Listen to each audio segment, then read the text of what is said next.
ಇಬ್ಬರು ಕೂಡ ಭೇಟಿ ಆಗ್ತಾರೋ ಇಲ್ವೋ ಅಂತ ಹೇಳಿ ಆಕೆಗೆ ಕೂಡ ಮದ್ವೆ ಆಗಿ ಇಬ್ರು ಮಕ್ಕಳಿರ್ತಾರೆ. ಆತ ಸಾವು ಬದುಕಿನ ನಡುವೆ ಹೋರಾಡ್ತಾ ಇರ್ತಾನೆ. ಆ ದೇವರ ಕೃಪೆ ಏನು ಮತ್ತೆ ಬದುಕುಳಿತಾನೆ ಅಂತ ಹೇಳಿ. ಸೊ ದಿನಗಳು ಕಳೀತಾ ಹೋಗುತ್ತೆ. ಒಮ್ಮೆ ಆಕೆಯ ಕ್ಲಾಸ್ಮೇಟ್ ಆದ ಅರುಣ್ ಮದ್ವೆಗೆ ಈಕೆ ಭೇಟಿ ಆಗ್ತಾಳೆ, ಹೋಗಿರ್ತಾಳೆ. ಅದೇ ಸಂದರ್ಭದಲ್ಲಿ ಮಾಹಿತಿ ಈಕೆ ಗೊತ್ತಾಗತ್ತೆ. ಏನು ಅಂತ ಹೇಳಿದ್ರೆ, ರಾಹುಲ್ಗೆ ಇನ್ನು ಮದ್ವೆ ಕೂಡ ಆಗಿರೋದಿಲ್ಲ, ಈಕೆಯ ನೆನಪಲ್ಲೇ ಕೊರಗ್ತಾ ಇದ್ದಾಳೆ ಅಂತ ಹೇಳಿ. ಕೊರಗ್ತಾ ಇದ್ದಾನೆ ಆತ. ಇನ್ನು ಕಾತುರದಿಂದ ಇವಳ ಪ್ರೀತಿಗೋಸ್ಕರ ಪಬ್ಬ ಹೇಳೋಕೆ ಸಾಧ್ಯ ಆಗ್ತಾ ಇಲ್ಲ. ನಂತರ ಈಕೆ ವಾಪಸ್ ಬರ್ತಾಳೆ. ರಿಸೆಪ್ಷನ್ ಮುಗಿಸ್ಕೊಂಡು ಈಕೆ ಬಂದಾಗ ಧಾರೆ ಮುಹೂರ್ತಕ್ಕೆ ರಾಹುಲ್ ಹೋಗಿರ್ತಾನೆ.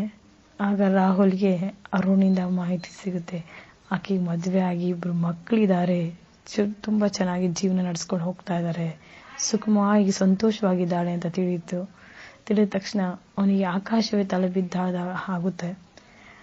ಆಗ ಕೂಡ ಅರುಣ್ ಕೂಡ ಒಂದು ಮಾಹಿತಿ ಹೇಳ್ತಾರೆ, ನಿಮ್ಮ ತಾಯಿಯವರು ಈ ರೀತಿ ಸುಳ್ಳು ಹೇಳಿದ್ದಾರೆ, ಕಮಲಾಕ್ಷಮ್ಮನವರು ನಿನಗೆ ಮದುವೆ ಆಗಿ ಇಬ್ರು ಮಕ್ಕಳಿದ್ದಾರೆ ಅಂತ ಹೇಳಿದ್ದಾರೆ ಅಂತ ತಿಳಿದಾಗ ತಾಯಿ ಬಗ್ಗೆ ತನಗೆ ಅಸಹ್ಯ ಉಡುತ್ತೆ. ತನ್ನ ಮಗನ ಜೀವನನೇ ಹಾಳು ಮಾಡಿದ್ಲಲ್ಲ ಅಂತ ಕೂಡ ಅನ್ಸುತ್ತೆ. ಆಗ ಅವನು ಒಂದು ನಿರ್ಧಾರ ತಗೊಂತಾನೆ. ನನ್ನ ಪ್ರೀತಿಸಿದಂಥ ಹುಡುಗಿ ಎಲ್ಲಾದರೂ ಇರಲಿ, ಚೆನ್ನಾಗಿದ್ರೆ ಸಾಕು, ಅವಳಿಗೋಸ್ಕರ ನನ್ನ ಪ್ರಾಣನೂ ಕೂಡ ಕೊಡೋಕ್ಕೆ ಸಿದ್ಧವಾಗಿರ್ತೇನೆ ಅಂತ ಹೇಳಿ ಆ ಕ್ಷಣದಲ್ಲಿ ಅವನು ಒಂದು ನಿರ್ಧಾರ ಮಾಡ್ತಾನೆ.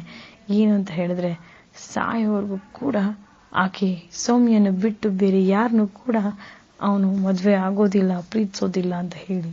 ನಿಮ್ಗೆ ಇನ್ನೊಂದು ವಿಷಯ ಹೇಳಕ್ಕೆ ಇಷ್ಟಪಡ್ತೀನಿ. ಇವಾಗೂ ಕೂಡ ಆತ ಮದುವೆ ಕೂಡ ಆಗದೆ ಹಾಗೆ ಜೀವನ ನಡೆಸ್ತಾ ಇದ್ದಾನೆ. ಸಾಯೋವರೆಗೂ ಆ ಪ್ರೀತಿಯಲ್ಲೇ ಮುಳುಗೋಗಿದ್ದಾನೆ. ಯಾವತ್ತಿದ್ರೂ ಅವಳೊಬ್ಬಳೇ ಇವನಿಗೆ ಮನದರಸಿ ಒಂದು ಉಸಿರು, ಬದುಕು, ಪ್ರತಿಯೊಂದು ಸೌಮ್ಯನೇ ಕೂಡ ಆಗಿರ್ತಾರೆ. ಇದುವರೆಗೂ ಕೂಡ ಇಬ್ರು ಕೂಡ ಭೇಟಿ ಆಗಿಲ್ಲ, ಮುಖಾಮುಖಿ ಆಗಲಿ, ಫೋನಿನ ಮುಖಾಂತರ ಆಗಲಿ, ಫೇಸ್ಬುಕ್ ಎಲ್ಲ ನಿಮಗೆ ಗೊತ್ತಿದೆ, ಇಂಟರ್ನೆಟ್ ಫೇಸ್ಬುಕ್ ಆಗಿದ್ರು ಕೂಡ ಇದು ಕ್ಷಣವರೆಗೂ ಇಬ್ಬರು ಭೇಟಿ ಆಗಿಲ್ಲ. ಕಳೆದ 14-15 ವರ್ಷವಾಗ್ಬಿಟ್ಟಿದೆ. ಆಗಿದ್ರು ಅವನು ಆ ನೆನಪಲ್ಲೇ ದಿನಗಳನ್ನ ಕಳೀತಾ ಹೋಗ್ತಾ ಇದ್ದಾನೆ. ಇವಾಗಲೂ ಕೂಡ BSF ಅಲ್ಲಿ ಅವನು ಸೇವೆ ಸಲ್ಲಿಸ್ತಾ ಇದ್ದಾನೆ. ಈಗ ತಮಿಳುನಾಡಲ್ಲಿ ಇರುವಂತಹ BSF ಬಾರ್ಡರ್ ಸೆಕ್ಯೂರಿಟಿ ಫೋರ್ಸ್ ಅಲ್ಲಿ ಅವನು ಕಾರ್ಯನಿರ್ವಹಿಸ್ತಾ ಇದ್ದಾನೆ.